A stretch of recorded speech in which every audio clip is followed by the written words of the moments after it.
Bismillah, alhamdulillah, assalatu wassalamu ala rasulih Muhammad wa ala alihi wa ashabi ajmain. 20-чы данышман сөз. Алгач мисалды айтып аны аягында ошол хикмат эмне жөнүндө экен аягында айталы, ошондо түшүнүктүүрөөк болсо керек. Мухаммад Саид Рамазан Бути рахимахуллахнын түшүндүрмөсү менен мисалы Эшмат деп алалы, сиз айткандай. Эшмат деген бир бала болгон.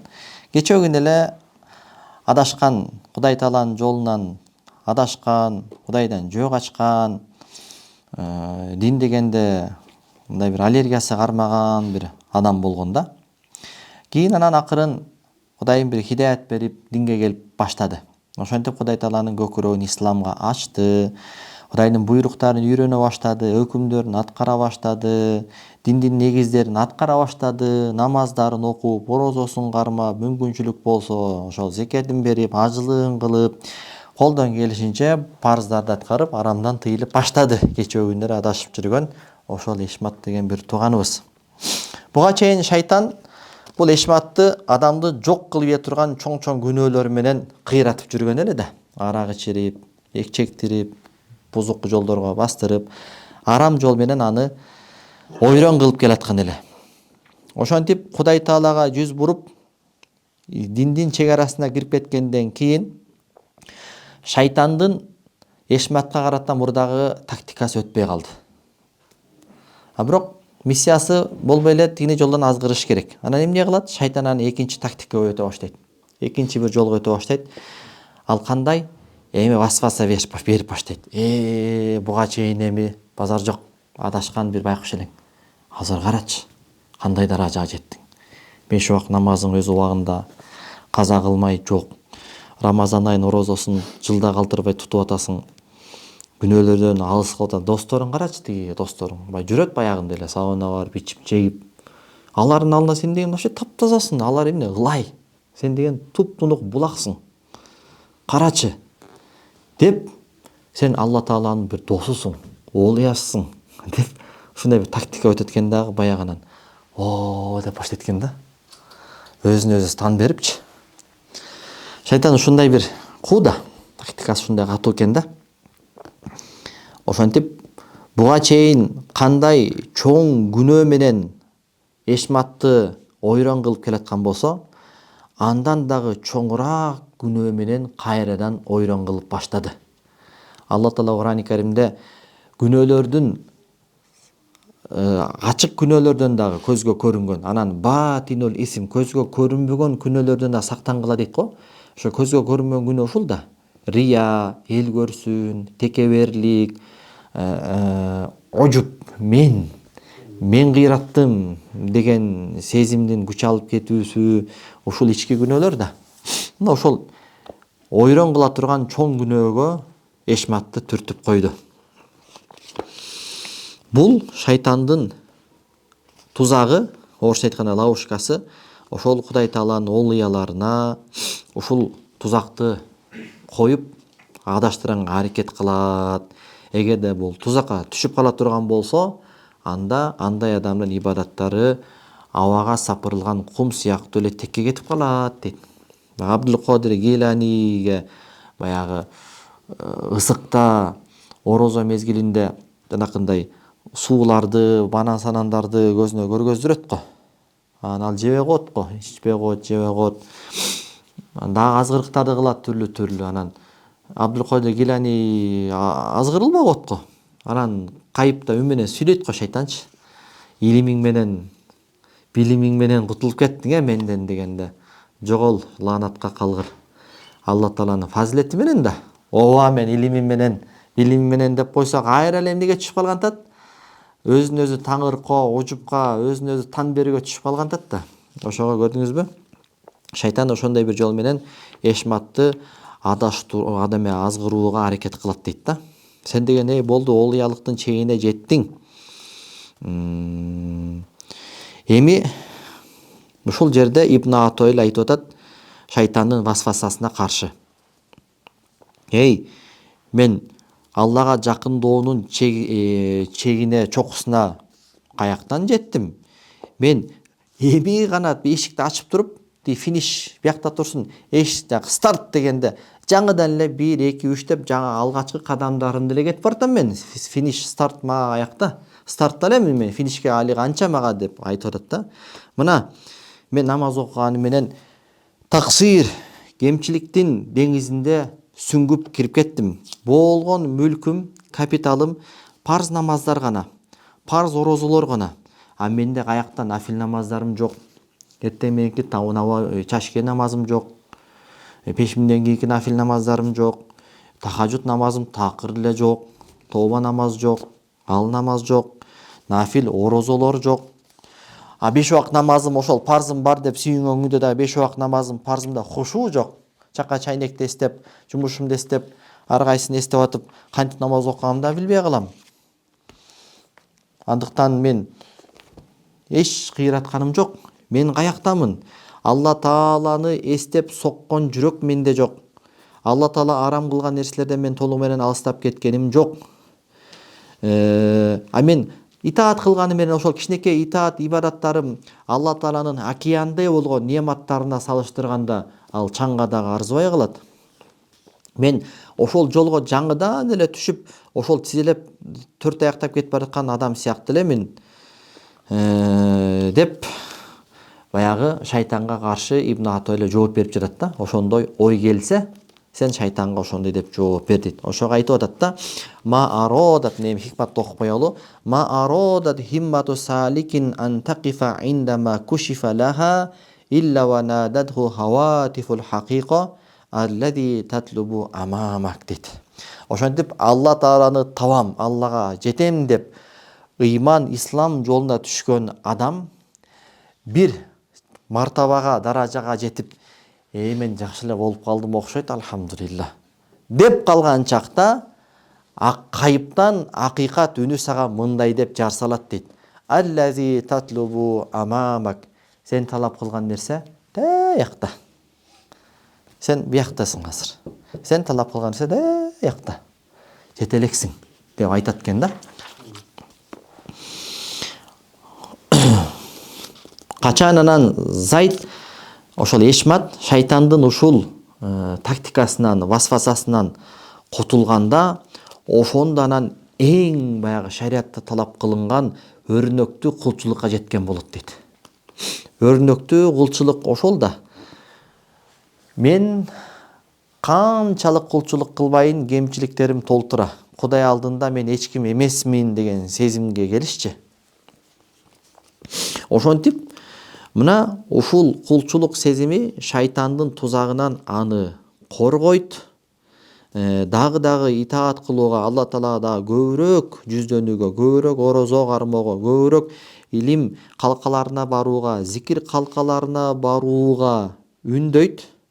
Ошентип Ибн Атоиланын хикматы кудум эле жанакы азо атты азо атты мындай жүгөндөгөн жүгөн сыяктуу токто. Сен биякта элесиң. Тияка жете элексиң али деп ошол ушундай таризде момундары жүгөндөгөн бир жүгөн сыяктуу болуп атат дейт да. Алла Тааланын ыраазычылыгын талап кылып жатасың. Алла Тааланын ыраазычылыгы али да болсо сенден сага алыс.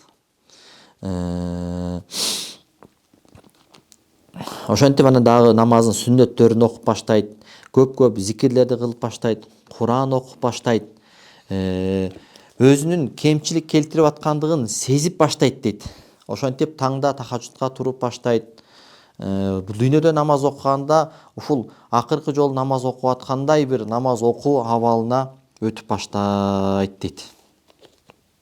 Ошентип Алла Таалага карата Алланын улуулук сезими анын жүрөгүндө дагы өсөт. Алланын падышачылыгы, Алланын ага болгон акысын дагы чоң экендиги жүрөгүндө дагы күч алат дейт. Ошентип ал күч алган сайын Кудай алдында кемчилигим толтура деген нерсеси дагы күчөп барат дейт.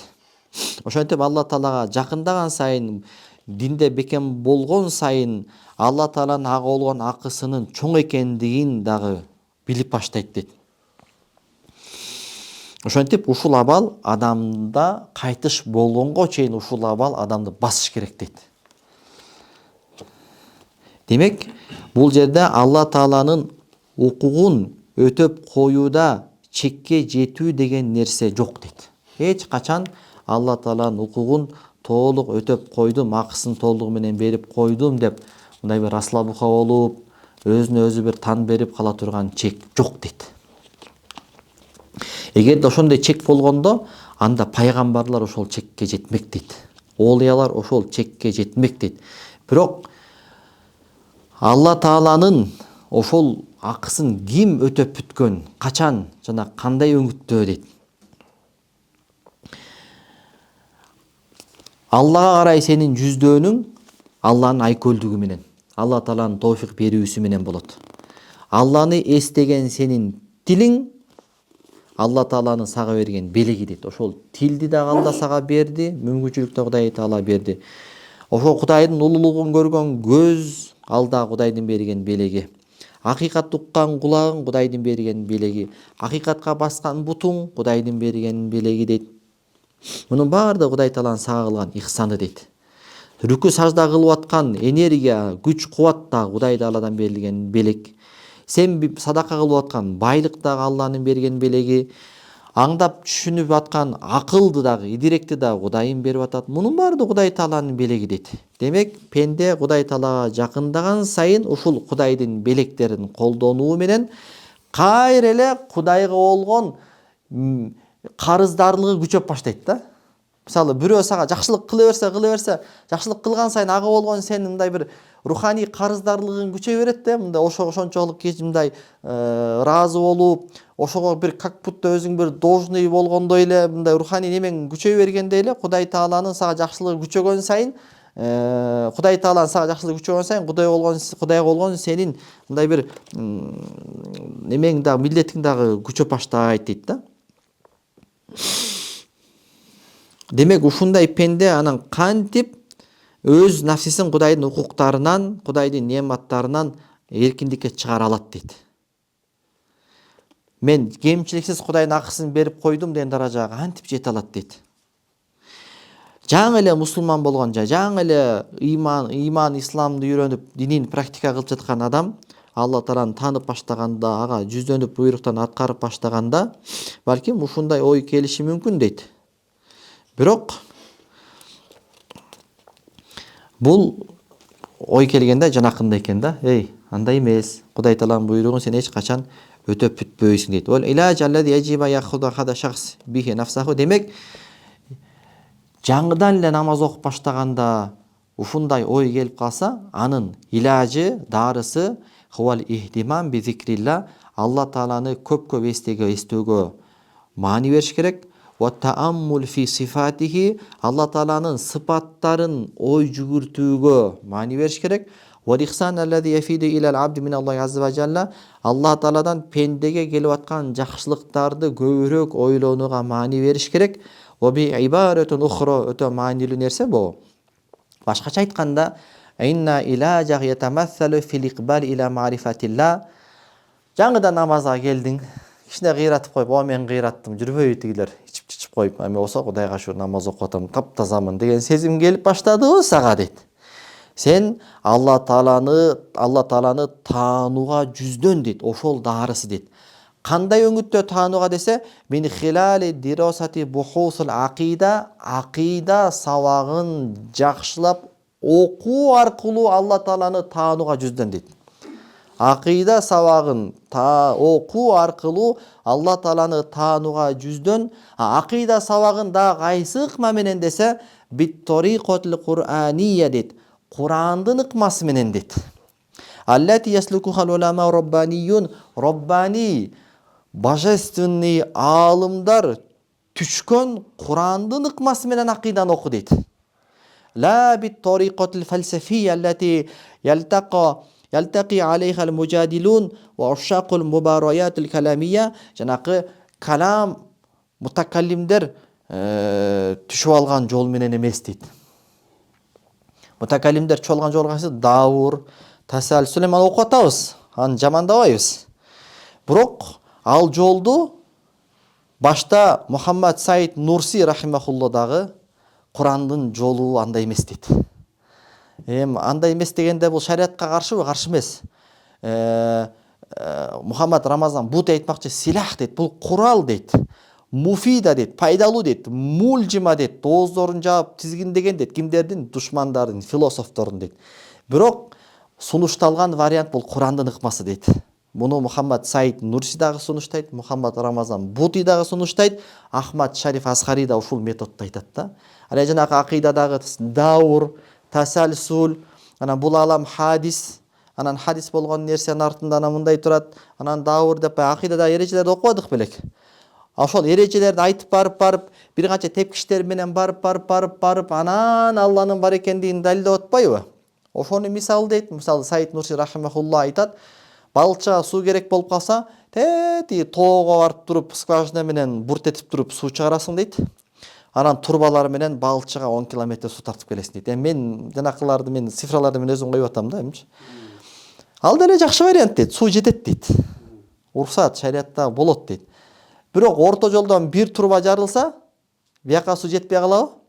Ошондой дейт да. Курандын ыкмасы болсо дейт, Муса пайгамбардын аса таягы сыяктуу дейт. Каяктан суу керек болсо, Алла Тааланын кудурети менен чабат. Ал жерден Алла Таала эмне кылат? Суу чыгарып берет ба? Куран-ы Каримде келет го. Ошондой дейт да. Түз эле. Анан эрежелер айтып, анан мындай деп, анан эрежелердин негизинде Алланын бар экендигин далилдебей эле, сразу эле санаттан санат чыгып өтөт да Куранда. Бул санатпы? Санатчысы бар да, турабы? Мен дагы бир жараттыкмын. Мен жараттуучум бар. Бул бир өнөрпоздун кылган бир өнөрү. Өнөрпоздук менен кылынган бир иш, өнөр ээсин көрсөтүп турат да. Баягы же болбосо бир араб бедуин айткандай, төөнүн кадамдары каравандын өткөнүн ишарат кылат. Койдун кадамдары, издери койдун өткөнүн ишарат кылат. Адамдын издери адамдын өтүп кеткенин ишарат кылат. Килеген асман, аалам, жер улуу Кудай Таалага ишарат кылбай элеби дегендей, мындай ашыкча далил эмне кереги бар? Эмне башты ортасың? Түп-түз эле мына айдан ачык эле далил да. Түз эле санаттан санатчыга өтмөй да. Курандык ыкмасы ушундай да. Куранда Кудай Таала асман жерди карап Алланы тааныбайсыңарбы? Өзүңөрдү карап Алланы тааныбайсыңарбы деп жаратылышты өзүңөрдү карап, көзүңөрдү карап, дүйнөнү карап эле Кудайды тааныбайсыңар деп түз эле Алла Таалага чакырып атпайбы? Ошол ыкма да. Мухаммад Саид Рамазан Бут айтат, эгерде сен Алла Тааланы жанакындай философтордун, мутакаллим уламалардын түзгөн эрежесин негизинде Кудай Тааланы таанысаң дейт, ал жакшы дейт. Бирок андан кийин сен Алла Тааланы эстеп, Кудай Таалага көп намаз окуп, дуа кылып, жалынып, жалбарып, жанакы Курандын ыкмасына түшүп кетишиң керек дейт. Ушутуп эртең өлүм саатында шайтан сенин ыйманыңды алганга аракет кылып, акылың кетип, жан аракетте турган чакта жанакы эрежелерди унутуп каласың дейт. Эрежелер келбейт дейт. Жүрөккө сиңиш керек дейт да жанакычы. Ахмад Шариф устаз дагы ушул Кыргызстанга жакы муфтиятын чакыруусу менен мындан бир канча 2000 канчанчы жыл келген да, ошондо да ушул ыкманы айтып кетти эле да. Ошого пайгамбар алейхиссалату вассалам да айтып атат. Инна ла югон ала qalbi hatta inni la astaghfirullah fi kulli yawmin 100 marra. Жүрөгүмдү бир нерсе мыжып алат дейт. Кыжалат боло берем дейт. Анан Алла Таалага 100 жолу истигфар айткандан жүрөгүмдү мыжыган нерсе жанып кетет деп атат. Пайгамбарыбыз бизге үлгү кылып айтып атат. Абу лака би ни'матика алайя, ва Алла мага берген бардык жакшылыктарыңды мойнума алам. Абу би замби, күнөөлөрүмдү дагы мойнума алам. Фагфирли зунуби, менин күнөөлөрүмдү кечир. Анткени күнөөлөр сени эч ким кечирбейт деп пайгамбарыбыз жолсо тахажжудка туруп алып буту шишигенче дуа кылып атат. Айша энеңиз айтып атат: "Я Расулулла, сизди Кудайым өткөн күнөөлөрүңүздү, келер күнөөлөрүңүздү дагы кечирип койгонго десе, мен Кудайга шүгүр келтиргендерден болбошум керекпи?" деп атат. Пайгамбарыбыз "Вабуд роббака хатта я'тиякал яқин", сага өлүм келгенче жаратканыңа ибадат кыл деп атат. Демек, эч ким Алла Тааланын акысын берип кое албайт. Мына улуу зат Абдулла ибн Мубарак замзам суу ичкенде дуа кабыл болот деп туруп замзам сууну берип атса, ал айтып атат: "Я Алла, сенин пайгамбарың, элчиң, менин пайгамбарым Мухаммад алейхиссалату вассалам мау замзам лима шуриба лаху, замзамды кайсыл ниет менен ичсе ошол ниети кабыл болот деген уктум эле. О Алла, мен ушуну кыямат күнү ошол сурак соболдо суу сабайын деп ичип атам. мени тозоктон куткар деп ичип атам деп ичкен экен да. Балким ошондой жайда мындай абалга түшүп калган адам альхамдулилла 5 убак намазым турат, орозом турат, ажылык зекетим турат. Кудайга шүгүр, бардыгы сонун альхамдулилла. Мага 5 дегендей акыретинде ушундай мутмайын дейт да. Мындай бир жайдары өлсөм эле 5ке түшөм, бир камырабайт, сана тартпайт. Бир 5те гарантия кылып алгандай бир абалда болот да. Анан балким бул абалда мен дүйнөмдү сурап коеюн деп бир дүйнөлүк бир муктаждыгын сурамакпыз дейт да. Ошондуктан эч качан эмне мусулман адам мындай бир канчалык ибадат кылып атса дагы бир 5тин бир билетин алып алгандай андай бир кайдыгерлик абалга кирбеш керек деп атат да. Ошого ушул жерде айтып атат.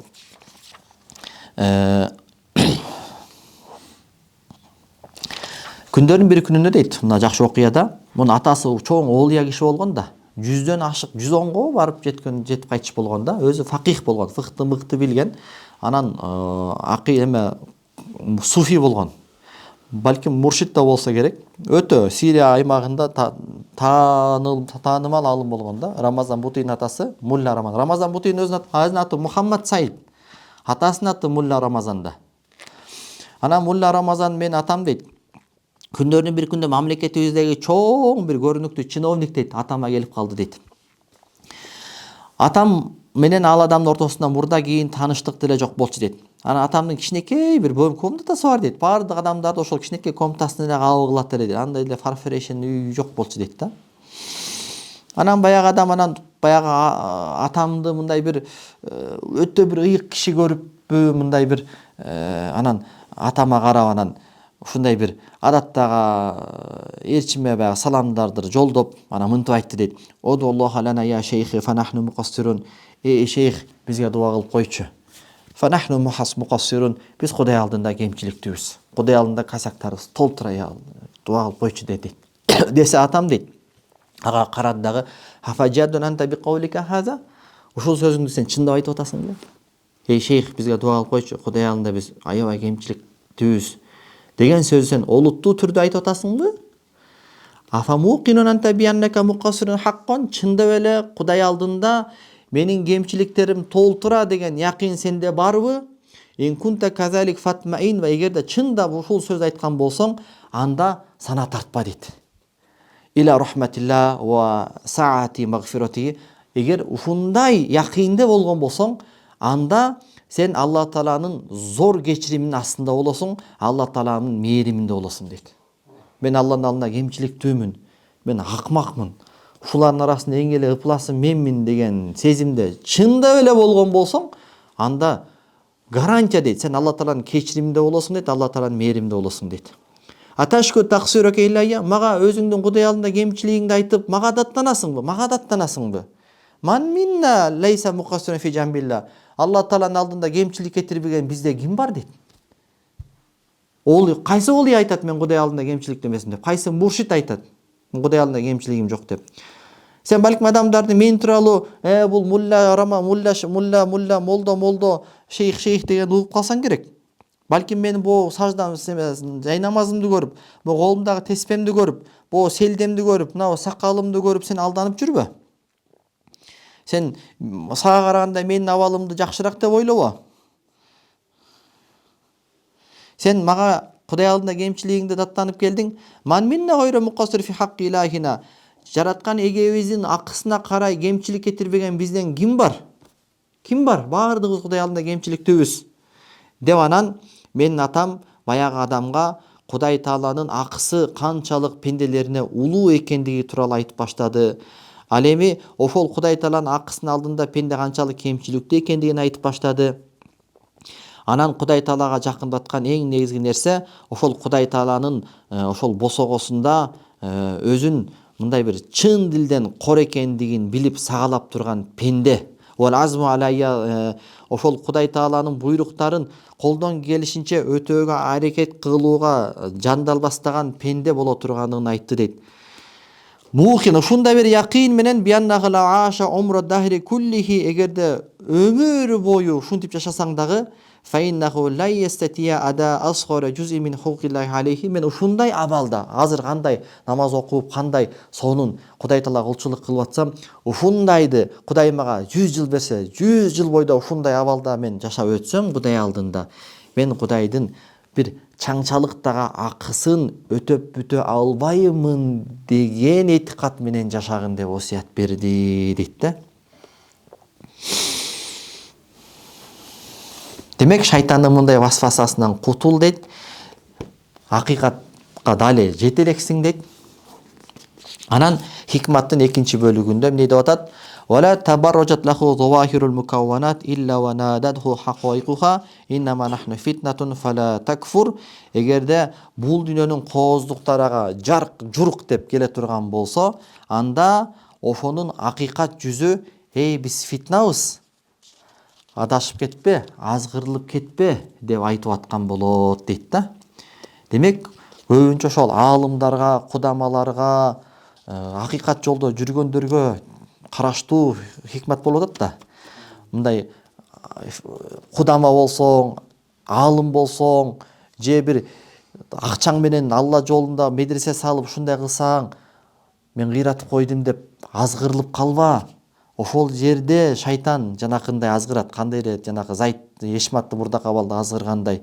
Акыйкат атеякта мен Кудай алдында эч нерсе кылбадым деп ушул немеден сак болот. Экинчиси, эгерде дүйнө сага жарк журк этсе, анда дүйнөнүн фитнасына азгырылып кетпе. Ошол дүйнө жарк журк эткени менен абал тилинде акыйкат жүзү эй биз сынообуз, капыр болуп кетпе, азгырылып кетпе, нашүкүрлүк кылып кетпе деп турат дейт. Куранда аятталып келип атат да, жана Куранда Вавилонго түшүрүлгөн эки периште Харут менен Марут ушу эмне деди? Ошолордун сөзү да бу. Биз кааласаңар сыйкырды үйрөтөбүз силерге, Алла Тааланын каалоосу менен, бирок бул арам. Капыр болуп кетесиңер. Үйрөнбөгүлө. Бирок сыноо үчүн жиберилдик. Ким кааласа биз үйрөтөбүз. Бирок ким үйрөнсө капыр болуп кетет. Иннама нахну фитна, биз сыноо үчүн келдик. Фала такфур, капыр болуп кетпейле дегендей. Дүйнө жарк журк этсе, ошол дүйнөгө жүрөгүң менен кирип кетпе, Кудай Тааланын буйругун унутуп калба, кичипейилдүүлүгүңөн жазба, исламдагы, имандагы мурдагы амалдарыңды калтырба деп атат да. Мисалы, ошол Бану Исраилде бир аалым болгон, ошол аалым илим билими болгон экен, бирок дүйнөнү ушунчалык сүйүп кеткен экен да, аягында капыр болуп калган экен да. Ошол аалым туруп айтып атат: "Валау ши'на ла рафа'наху", биз ага илим бердик эле. Бирок эгер биз каалаганда ошол илим менен анын даражасын бийик кылмакпыз. Бирок Алла Таалага илим берип даражасын бийик кылайын десе, эмне болуп туруп алды? Валакинна хахалада илал ард, ал жерге жабышып алды дейт. Дүйнөдө түбөлүктү калгысы келди. Яни ошол дүйнөгө жалтырак жултуракка кызыгып, иманга, исламга каршы амалдарга жүздөнүп туруп алды. Ваттаба хаваху, нафсисин ээрчип кетти дейт да. Эми ушул жерге келгенде канча мүнөтүбүз калды? Болду. Субханакаллаху ва бихамдика, ашхаду ан ла илаха илля анта, астагфирука ва атубу илейк.